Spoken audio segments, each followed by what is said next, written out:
ako na saksi na kami ay naghirap sa mga kamay ng sundalong Hapon noong panahon ng pakalawang digmaan. Andyan ang inaabuso kami, pinamamalanda kami.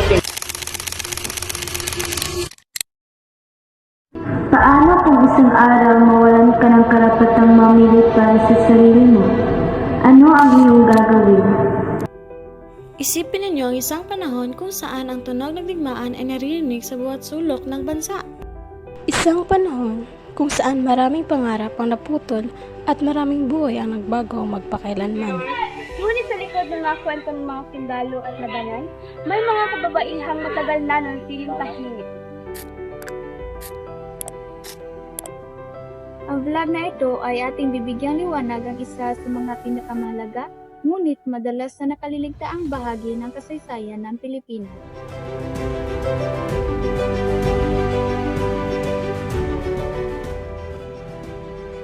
Noong kalawang digmaang pandaigdig, nasakop ng Hapones ang Pilipinas habang maraming Pilipino ang lumalaban para sa kalayaan.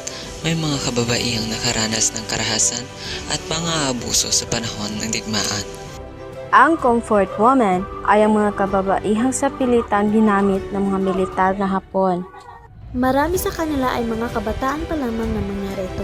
Sa halip na mamuhay ng payapa kasama ang kanilang pamilya, napilitan silang harapin ang sakit, pagdurusang hindi nila pinili.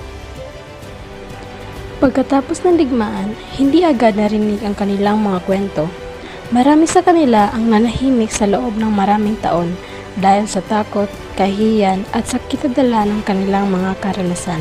Ngunit habang may mga kababaihang nagkaroon ng natulog para magsabi. Ibinahagi nila ang kanilang karanasan, hindi lamang sa kanilang sarili, kundi pati na rin sa kanilang nagkasunod ng mga hinahasya. Ang kanilang katapangan ay nagpapaalala sa atin na ang kasaysayan ay hindi lamang tungkol sa mga digmaan at tagumpay, ito rin ay tungkol sa mga taong nagtiis, lumaban at nagsalita para sa katotohanan.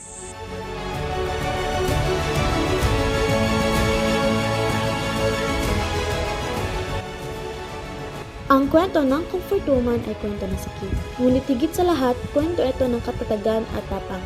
Sa pag-alala sa kanilang mga karanasan, hindi natin binubuksan ang sugat ng nakaraan.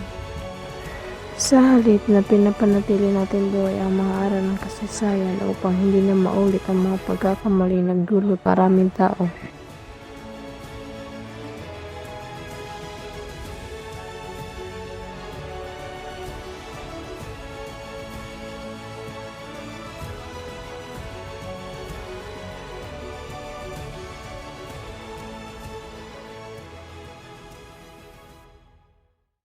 Men have no right to tell women to shut up! That a woman has the right to choose to be childless without being condemned by society. Remyo, ganun lang ba kaliit ang tingin mo sa aming mga babae rito?